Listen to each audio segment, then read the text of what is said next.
At a speech in New Hampshire this past weekend, Donald Trump was once again arguing in front of the crowd, who, by the way, has no say on the matter, but he was arguing to the crowd that he, as a former president, and all other former presidents, deserve complete and total immunity so that they can never be prosecuted for any horrible thing that they do.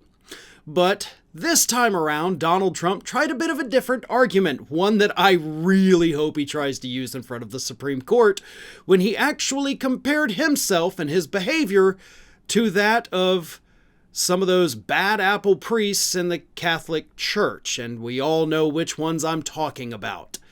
Here is what Donald Trump argued in front of the crowd. FBI agents raiding Mar-a-Lago, but think of it. He indicted a former president of the United States. Once that happened, thank you. I agree not, thank you. So he's thanking somebody in the crowd for, calling out stupid stuff. But once that happened, it was like the gloves are off because that's the worst thing. It's not even possible. Many presidents leave and there are things you can go after. And frankly, to be honest, that's one of the reasons the Supreme Court's looking now at immunity. Stop you right there. That's actually not why the Supreme Court is looking at immunity. The Supreme Court, as I have repeatedly said, is not taking on the issue of whether or not a former president is granted complete and total immunity.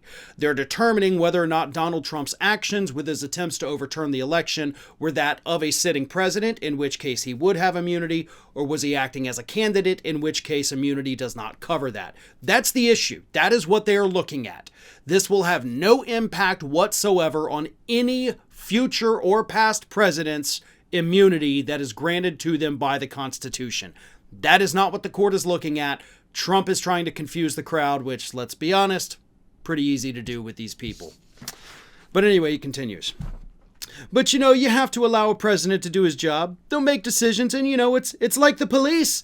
I say we have to give the police back their power. We're not going to have any crime, but we protect what we do. I mean, to me, it's the best analogy. And our Democrat-run cities are dens of horrible crime right now. But it's a little bit like the police. So you have a rogue cop. You know what a rogue cop is, very seldom, but you have bad people. You have people no matter where, no matter what. In the church, you have some people that aren't so good, right? But you have people, a rogue cop or a bad apple or whatever.